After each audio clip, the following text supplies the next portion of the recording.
have a couple of items of good news for the American people today. To kick us off, today the President will sign an extension of the Paycheck Protection Program, which passed both the House and Senate with wide bipartisan majorities.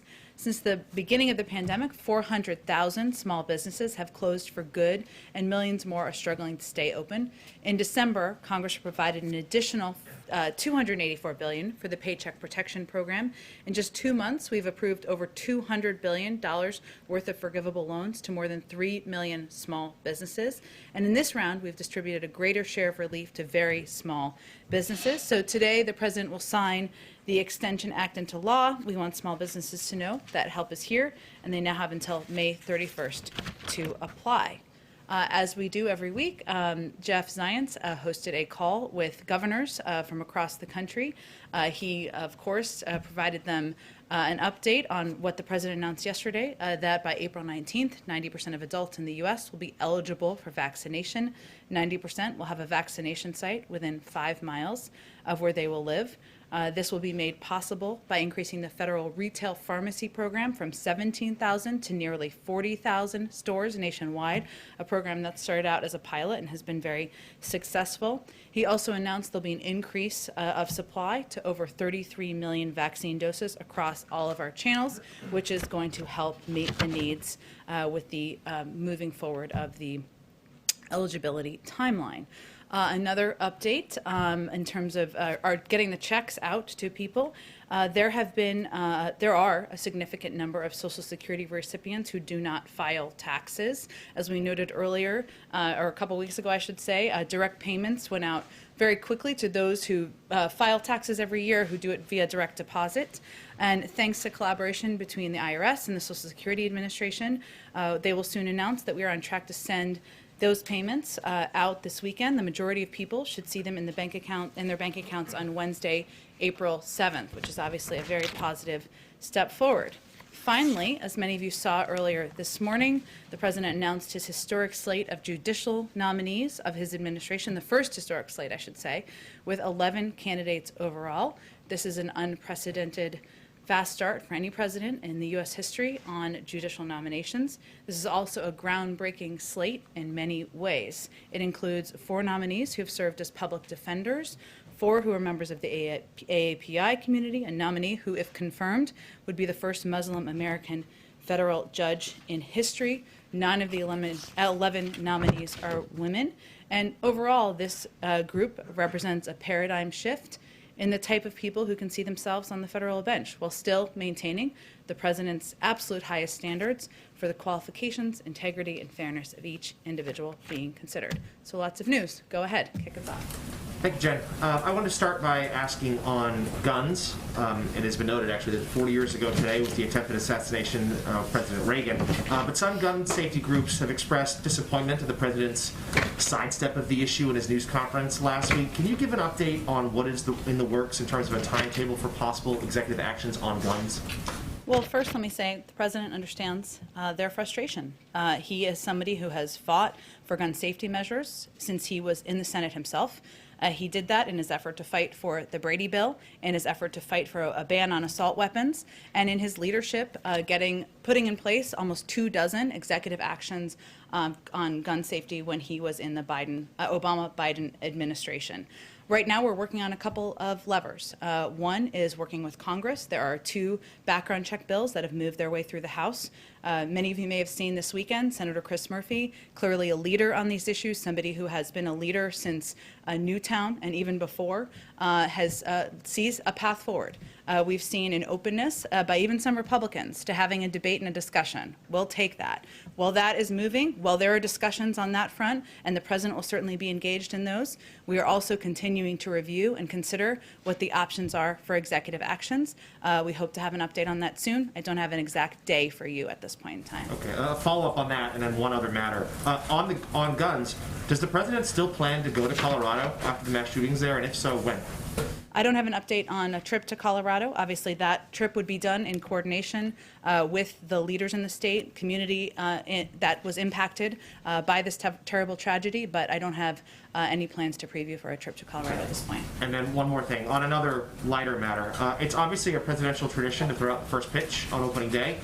which I'm happy to report is Thursday. But the Nationals have said that the president declined their invitation to go to this year. Why is that? Why is he not going? Is this about crowds in the park? Is it about sending wrong messaging? Why is he choosing not to be there on Thursday? Well, first, let me say I know the president's eager to get out to National Stadium. Many beautiful days, many beautiful baseball games ahead this spring. It's not on his schedule this week, but I certainly expect that baseball fans will be hearing from him in the next couple days. Go ahead. Thanks, Jen. Question about your infrastructure proposal being released tomorrow. Is it going to focus more on shovel-ready projects that could get underway right away, or is it focused more on projects that might take a couple of years to get started but could ultimately have a bigger impact? It's a great question, and I expect we'll have more to outline on how quickly things can happen once he delivers the speech tomorrow. But let me just say that the speech tomorrow is about making an investment in America. Not just modernizing our roads, our railways, our bridges, but building an infrastructure of the future. So some of it is certainly infrastructure shovel-ready projects. Some of it is how do we expand broadband access. Some of it is ensuring that we are addressing the needs in people's homes and communities. So there are a range of components that he'll talk about when he proposes his ideas tomorrow, when he lays that out in his speech in Pittsburgh. And how much more should wealthy Americans expect to pay? Will the top marginal rate go back to 39.6% under this proposal?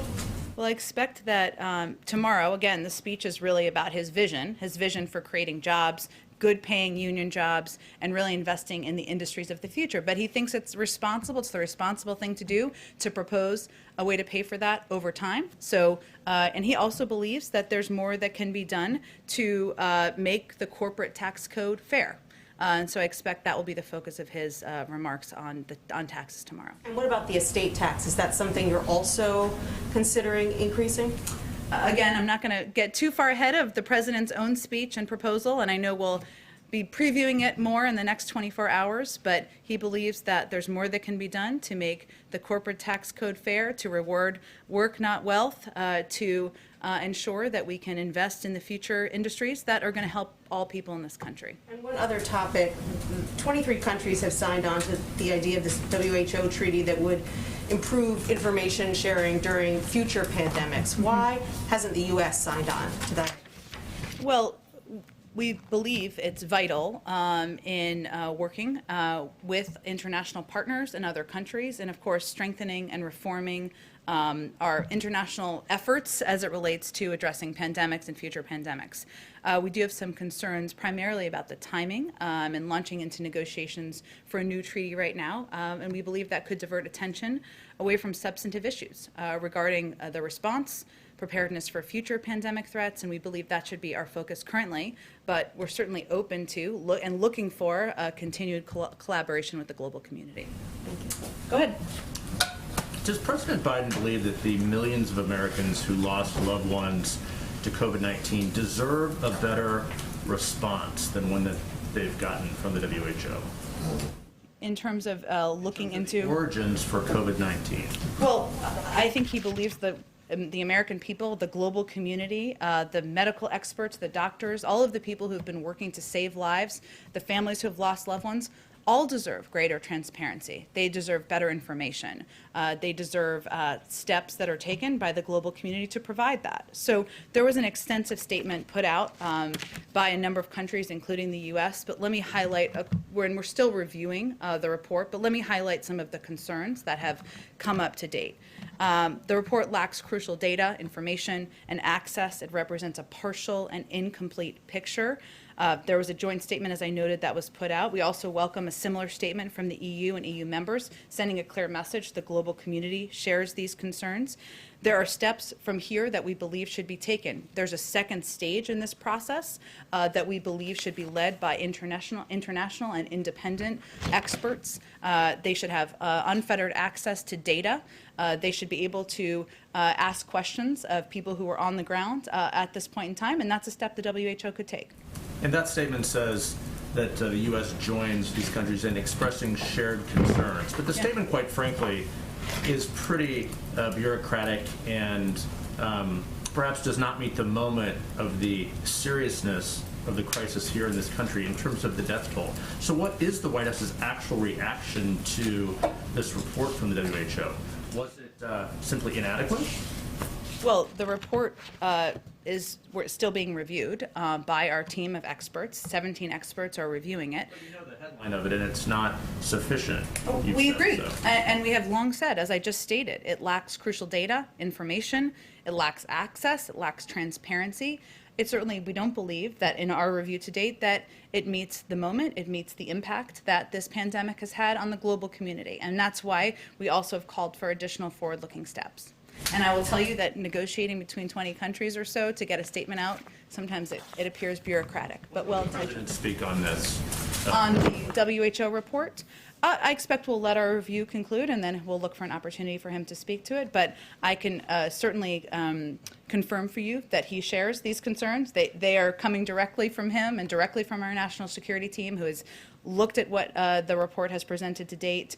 They're still reviewing and share the concerns issued in that statement that made those concerns clear. Go ahead.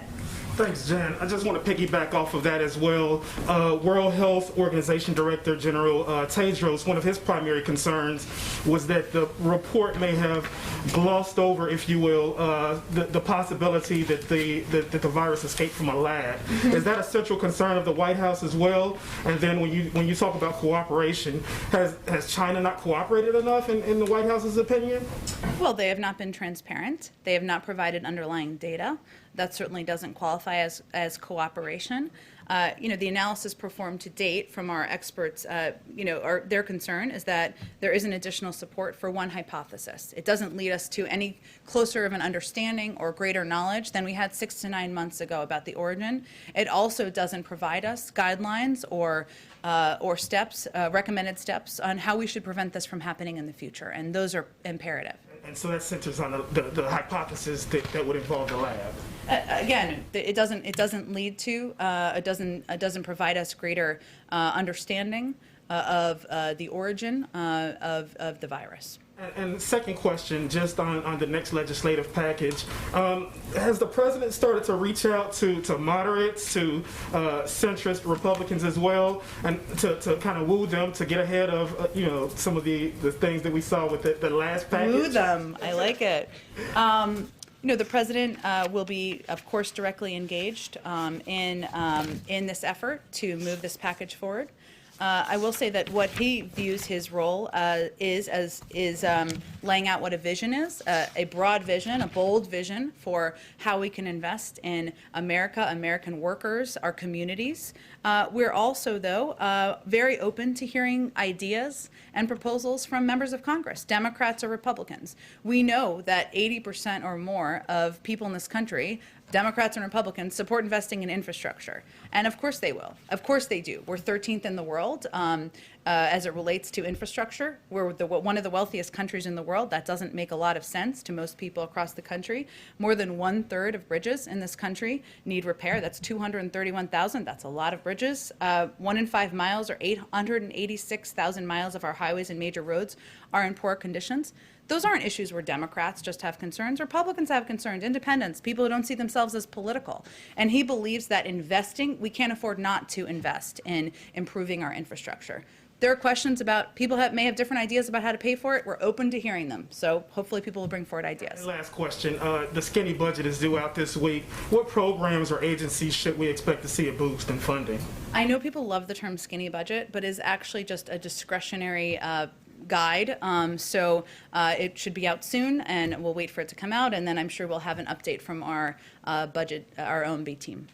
Go ahead, Kristen. Thank you, Jen. Could you provide a bit more insight into why the White House has felt the need over the last few days to really clarify the Vice President's role at the border? Was that something that she requested a clarification on? I actually think that members of the media deserve to have an understanding of what her exact role was, and the president, when he was the vice president, played a very specific role too, where he was running point on the Northern Triangle. He told the story at the press conference last week about how the president called him back from Turkey, I think it was, and he wants the vice president to play a similar role, and engaging with these countries, engaging with their leaders, figuring out how to invest best, how to work in partnership, how to prevent corruption from taking over, to put in place steps that will make the journey less desirable. That is certainly a big assignment, and one the president is confident the vice president will take on So and is do the well. plan always for her to focus on the Northern Triangle countries, the root causes, as opposed to the border, or did something change? That was always the plan, and that was the announcement. Okay. I'd like to find out what the White House thinks about what's happening in San Diego, where some public school teachers are providing in-person instruction at the San Diego Convention Center to migrant children before their own public school students. And these kids, of course, about 130,000 of them, have been at home doing online learning for about a year now. So what does the White House think about that? Well, I know you guys have done a fair amount of reporting on this, so maybe you'll have more details. As I understand it, San Diego public schools are opening in early April. April 12th to hybrid learning. Okay. And students will be back in the classroom. And as I understand it, this is related part-time. And certainly, you know, our objective from the White House, opening up 5 days a week, majority of schools across the country. And they're on spring break right now. And this is related to volunteering or being paid. I'm not even sure. You'd have to ask the local school district during spring break for these migrant kids. Yes, so the San Diego County Supervisor, Jim Desmond, he says, you know, I think it's great that there's in-person learning for unaccompanied minors from Central America, but I wish every child in San Diego County was allowed the same opportunity for in-person teaching. So I guess the question is, you know, does the White House think that this sends the right message to these 130,000 kids in San Diego and their parents who've been stuck at home for the last year? Well, I'm just saying that context is important. And these kids are going back to school for hybrid learning. We, of course, want that to be 5 days a week, and we're confident we'll get there early next month. And I believe they're also on spring break right now. So these teachers would be, I'm not sure if it's volunteer or paid. You'd have to ask the local school district while the kids are on spring break, which I think the context is pretty important. Okay, and I've got Oh, one go more ahead. question, sorry, about space. Go ahead. You know, the Biden administration, they just announced its intention to retain the National Space Council, and this is on top of the White House voicing its support for the Space Force, Yes. NASA's Artemis program. I mean, these are 3 programs or policies that President Trump and the Trump administration put in place. So would it be fair to say that space is and space policy is one of the few areas where President Biden actually agrees with his predecessor? I think that sounds accurate to me. Look, I think the president believes that the National Space Council, as you just conveyed or just asked about, provides an opportunity to generate national space policy strategies, synchronize on America's space activities at a time of unprecedented activity. It's also an opportunity to generate by America's own activities in space. So it certainly is a program, or a council, I should say, he's excited to keep in place, and one I think it's fair to say he agrees with the past administration's maintaining the program. Go ahead in the back. The White House has been talking about a lot of different types of infrastructure over the last few weeks leading up to the announcement tomorrow. Can you give us a sense of what the general breakdown is going to be on, you know, clean energy and climate type projects versus roads and bridges? I know we will have an extensive fact sheet that will break down everything for you. It is quite Opportunity to get out quite of the president long. on this. It is quite long, and I don't want to get too far ahead of the president. But I will. Let me see if I can give you a little bit more of a breakdown, not in terms of the numbers, but so. Certainly investing in, we've talked about this a little bit, roads, rails, and bridges is part of it. The president believes that we can do that in a way where we can create good paying, clean energy jobs, union jobs. That's part of his vision for investing in industries of the future. He also believes there's more we can do on broadband and ensuring that the far too large percentage of the American people who don't have access, and we invest in that. There's a lot of ways to do that, I will say, though, and he's very open to the ideas coming from Congress on how to do it, and they may have different perspectives on how to do it, the right way to invest and to do it. But he sees, clean energy and clean energy jobs as central to his own vision and his own objectives. You'll certainly hear him talk about that tomorrow. And but the speech is really about. It's about jobs. It's about investing in the industries of the future, and it's about rebuilding parts of our communities that have long been forgotten. And does the White House have a response to this new Chinese law finalized earlier today that essentially allows them to vet parliamentary candidates in Hong Kong for so-called non-patriots to not be allowed to run for office? I know we have certainly expressed concerns about the undemocratic steps of the Chinese government in the past. I'll have to check with our national security team. I had not asked them about this specific piece, but we will get back to you shortly after the briefing. Go ahead, Chris. So Chuck Schumer is urging people to write and email the president, the White House, in hopes that he will cancel up to $50,000 of student loan debt. Why do you think that Schumer has such a fundamentally different reading of what the president can and should do? And if you could answer yes or no, has the president ruled out taking unilateral action on this yet? No, he has not. I will say that I do have some good student loan news for you, which you didn't even know you were going to tee up for me, but we will be expanding the pause on student loan interest and collections to the more than 1 million borrowers who are in default on a loan that was made by a private lender in the old bank-based loan program known as the Federal Family Education Loan Program. This step particularly protects 800,000 borrowers who are at risk of having their tax refunds seized. That's actually a pretty significant steps. The president continues to call on Congress to cancel $10,000 in debt for student loan borrowers. That's something Congress could take an action on, and he'd be happy to sign. We're still taking a closer look at our options on student loans. This includes examining the authorities we have, the existing loan forgiveness programs that are clearly not working as well as they should. This includes borrower defense, total and permanent disability charges. There's a lot of steps we're looking at, and we'll continue to review those and be in touch, of course, with Leader Schumer about our process. Do you have a sense of the timing on that, how long those reviews might take? I don't have an update on the timing. There's a legal and a policy review. Go ahead. Oh, Trevor, did you have a question? I didn't mean to skate. Go ahead. I always have a question. Of course. So first, just on the infrastructure questions that we were talking about. Yeah. You said yesterday that there would be a dollar-for-dollar accounting of how the measures would be paid for. Yep, paid for over time. Yep. Paid for over time. Is the president willing to sign a bill that does not pay dollar for dollar for all of the proposals that he has? Well, the president believes it's responsible to propose a way for paying over time for his vision for investing in infrastructure and our economy and American workers. There will be a range of views, including how to pay for it. People will be for or against. Some people may not want to pay for it, and he's open to having those discussions. So, but the focus of his speech, of his proposal, is on investing in America. We're talking about tax reform proposals that would help pay for it over time. But the reason he is putting those forward is because he thinks it's responsible to put forward a plan to pay for it as a means of discussing that. But it's really about investing in workers. But he is open to deficit financing in a final package. Is that? Again, I think we haven't even proposed the speech yet. There will be a range of views on Capitol Hill, as we all certainly know. He's proposing a way to pay for his proposals over time. We'll look forward to hearing from members of Congress on how they want to approach it, given there's such strong support for infrastructure investment across the country. Okay, and just on a quick one on foreign policy. Iran has come out and basically already rejected a proposal that you haven't even put on the table yet.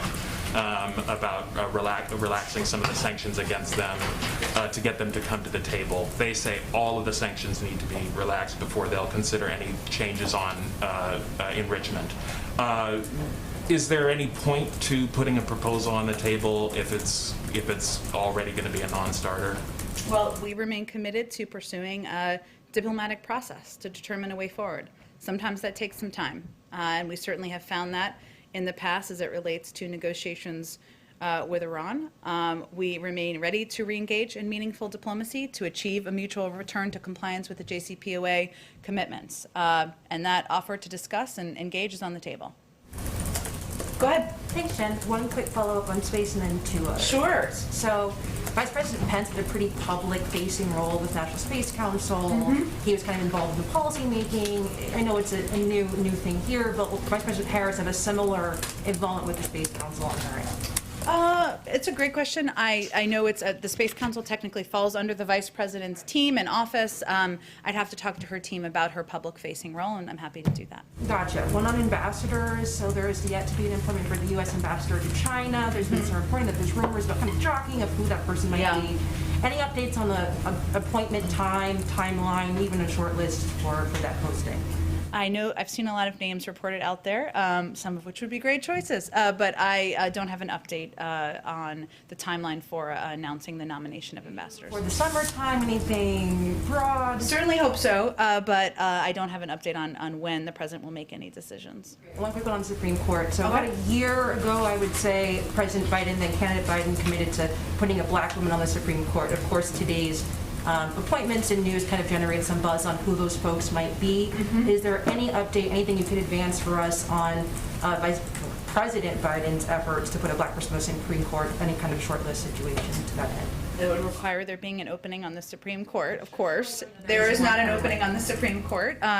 Look, I think there is an incredible group of nominees the president announced today. As someone who served for 17 years on the Senate Judiciary Committee as chairman and ranking member, he has a long history on judicial appointments. This is a priority for him, but our focus is on getting the Senate to confirm these group of nominees and to continue to build a pipeline of additional highly qualified nominees who are going to reflect the values the president has outlined. Is that commitment's on the table? Of course, to nominate an African-American woman to the Supreme Court, yes, absolutely, it certainly is. Yeah. Go ahead. Yes, one more follow-up on the WHO. Is the president disappointed with the WHO? Does he believe they're not up to the task? I think what the statement makes clear is that we remain, that was issued by the State Department today, is that we remain confident in the role of the WHO. We look to be a contributing member of the WHO. We have some concerns, as I've expressed, about the analysis that's been done so far about the report, and we think that steps can be taken moving forward in the second stage of the review to ameliorate some of those. Go ahead. Thank you, Jen. I wanted to ask a few questions. First, I wanted to follow up on something President Biden said Wednesday when he was tasking Vice President Harris with managing root causes of the border crisis. He said that in addition to doing that, she has, quote, about 5 other major things she's handling. Could you clarify what those are?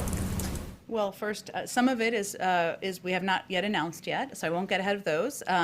Vice President Harris is playing an imperative role out there connecting with the American people about the American Rescue Plan. She's been traveling across the country. She's done a number of trips and taken steps. She's going to be involved in our effort to communicate with the public about COVID and the importance of the effectiveness and efficiency of the vaccine. And we'll have more to say soon. A quick follow-up on a question I asked last week about the White House and the marijuana policy that impacted some fired staffers. You indicated that things might be different if marijuana was federally legal. And actually, the Democrats in the Senate, led by Majority Leader Chuck Schumer, are preparing a bill to end federal prohibition of marijuana. Does President Biden support that? He spoke about this on the campaign. He believes in decriminalizing the use of marijuana, but his position has not changed. Descheduling then, federal descheduling, and end of federal prohibition? That's been his position. Nothing has changed. And regarding the WHO, former President Trump accused the WHO of being, quote, a puppet of China. Does this report confirm that claim? Well, I think we've expressed our concerns about the role, the lack of transparency, the lack of data that has been provided broadly to the global community. We believe there are steps that can be taken moving forward to ensure that an independent investigation, that global experts are involved in the next stage of this process. But we also believe that the WHO is a body that the United States should be a part of, that in order to make changes happen, we need to have a seat at the table. And that's why we rejoined the WHO. Go ahead in the back. Thank you very much, Jen. I have one question on Asia and one question on Asian Americans. We know that Japanese Prime Minister is coming to visit, and also both NSC and State Department are set to host their Japanese and South Korean counterparts. As the representative of the Foreign Press Group, I got a question from NHK. The Japanese media asked, your administration has focused on working closely with East Asian allies like Japan and South Korea to counter China, but these countries have a different relationship with China than the U.S. has with China. So how will you have your Asian allies cooperate with you when they sit on different interests than the U.S.? I'm not sure I completely understand your question. Are you asking how will we discuss China and our relationship with China when the president and others in the administration see leaders from Japan? No, the East Asian countries have different interests than the U.S. has with China. Sure. So how will you have your Asian allies cooperate with you if you have different interests? Well, I think just like the U.S. relationships with any country, there are areas of mutual interest. There are areas where we can communicate, work together on, even sometimes have disagreements, whether it is economic cooperation or security in the region. And certainly I expect that those conversations to cover a range of topics. Okay, on Asian American question, we just saw the fact sheet that you released earlier, but it does not address the demand from AAPI communities for more representation on leadership levels. What's more concerning, during yesterday's interview, Senator Tammy Duckworth said she's pushing for this representation, and the White House said to her, quote, "You have Kamala, you don't really need any other Asians in the cabinet." And the Duckworth said, quote, "That is really offensive. You wouldn't say we have white male president. There shouldn't be any white male members of cabinet. Why would you say that to someone from the Asian community?" End quote. What is your reaction to her statement? Well, first, we've had a range of conversations with Senator Duckworth since that call, which happened about a week ago, including a commitment to naming a high-level Asian American member of the AAPI community to a position in the White House. And that's something we're working to do through consultation with a range of officials and elected officials as well. And that person will be a commissioned officer and will be working on both policy and outreach. And as soon as we have a name, we will share that with all of you. But a big part of our effort has also been on taking actions to address the rise in anti-Asian violence and bias, and underscoring the commitment of our entire administration to working in partnership with the AAPI community.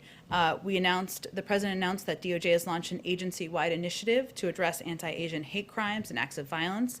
DOJ is taking steps to strengthen hate crimes data, reporting on AAPI violence, improve law enforcement training so that local law enforcement agencies can better identify anti-Asian bias.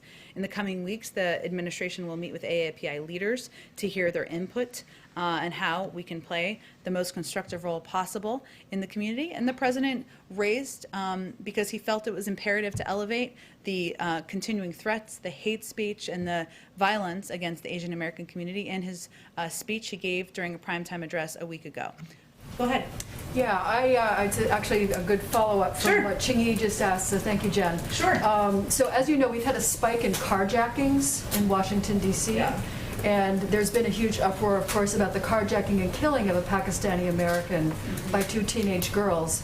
Does the president plan any outreach to the AAPI community of Washington, given this uproar?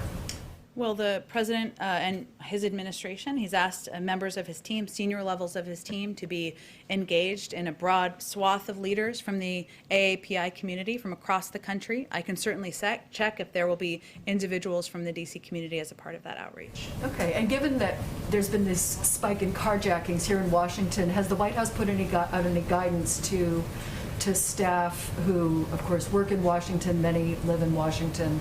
Has there been anything on that? I think we would certainly defer to local law enforcement and guidance along those lines. I'm not aware of any additional guidance being put out. Let me just go around to make sure I get to everybody. Go ahead in the back. Yeah, well, during his press conference last week, the president was very stern and expressive when it came to expressing his opinion about the so-called voter suppression laws in Georgia and elsewhere. But what tangible action will the president take to turn that tide, particularly when you're talking about a federal bill facing an uphill climb in the Senate? Well, there's a number of actions. One, I wouldn't call it so-called bias, because we know that in communities across Georgia, there have been polling places that have been closed. Those are in predominantly African-American communities, so I think that is real bias. Second, I would say that we don't see these. We certainly know there's an uphill battle for lots of legislation, but we are encouraged by the conversations that are happening about moving legislation forward to make voting more accessible, more available to people across the country. The president believes it should be easier, not harder to vote, and he will look for opportunities to help push that legislation forward. He also signed a number of executive orders just a couple of weeks ago because he believes that this is a central cause and equity issue in his mind, and he wants to take steps from the White House, steps any president can take to also make voting more accessible. But we also need to continue to work with local leaders. He met with Stacey Abrams when he was in Georgia just a couple weeks ago. A lot of the power and the activism is going to come from the grassroots and incredible leaders like Stacey Abrams who are ensuring people have the facts they need, the information they need to vote, and that they push back against oppressive efforts to make voting more difficult. How is the White House engaging the faith community when it comes to gun control? Well, many members of the faith community have been quite outspoken historically about the threats of gun violence that have impacted communities across the country. Certainly that would come from our Office of Public Engagement, who would lead these efforts to outreach to a range of communities. I can check with them and see if there's any specific meetings with faith groups in recent days. And lastly, go ahead. Is there anything to be read into sort of the rebranding of the Biden administration to the Biden and Harris administration? Is it a rebranding? Well, when you look on the website, it's it's Biden Harris, and that's not been necessarily the norm in the past. Is there any message being sent by that, or what's meant to be, what can be extrapolated from that? I would take from it that Vice President Harris is an important partner. She's the first in the room, the last in the room on most occasions if she's in town and not traveling around the country. It's a reflection of the important role that she will play moving forward. Go ahead. And speaking with several governors' offices that were on the call with the White House this morning, it's come to our attention that there were not a lot of questions or really any questions or pushback on the comments yesterday from both the president and Dr. Walensky, advising state and local governments against rolling back mask mandates. Just given the fact that there were no questions or really any dialogue, at least according to our reporting right now, what is the level of concern from the White House at the effect 24 hours after the president raising his voice on this? Dr. Walensky certainly raising her voice on this. I mean, are governors sort of going their own way and ignoring you all? I don't think we see it that way, Jeff, but I would say that one of the ways we can impact people across the country is by acknowledging this is hard. We've been at war with this virus for a long time. And to reiterate, as the president did yesterday, as Dr. Walensky did yesterday, that we continue to be at war with the virus. But the way we feel we can be most impactful is not just through words, but is through actions. And so as we have seen an uptick, we've also taken an accelerating threat, I should say. We've also accelerated our response, and we've moved up universal shot date for most Americans by 2 weeks, increased vaccine supply to states, doubled the number of pharmacies getting supply, more than doubled, opened more mass vaccination centers. We know that the more people who can get vaccinated, the more accessible it is, the more effective we are going to be, and that's where we're putting our efforts. Is there enough concern from governors based on the call this morning, do you believe? I was not on the call this morning. I think the president's speaking not just to governors, but to people across the country, to business owners, to local elected officials. There are, even in some states where governors have been pulling back the restrictions, there are local leaders and local businesses or bigger businesses who have kept them in place. And it's important for people, it's a tough message, important for people to hear that we're still in a war with this virus and people need to still be vigilant in order to return to normal. Thanks, Jen. Today, Canada halted delivery of the AstraZeneca vaccine. What does that mean for this administration's posture towards that particular vaccine and the vaccine's prospects of approval here in the U.S.? Well, approval would, of course, be through the FDA, and they have a rigorous and thorough process for doing that. So I will leave that to them to undergo that process, and I don't have anything to predict about the approval likelihood. Thank you, Jen. Thank you. Want to go one more? Sure, one more vaccine Okay. question. Okay. Given the increased urgency and the fact that millions of Johnson & Johnson vaccines are on the near-term horizon, Yeah. is the White House considering changing the way it deploys those vaccines since those kick in so much quicker than the other vaccines The out there? Johnson & Johnson vaccines? Sticking to the same per capita distribution, or is there any thought about changing the way those are distributed? Well, we think a lot about how to ensure vaccines are distributed equitably across the country, but our message continues to be you should take any vaccine that is available to you. There are 3 approved. They're all safe. They're all effective. So we're not changing our approach at this point in time. Thank you, everyone. Thank you. Thank you.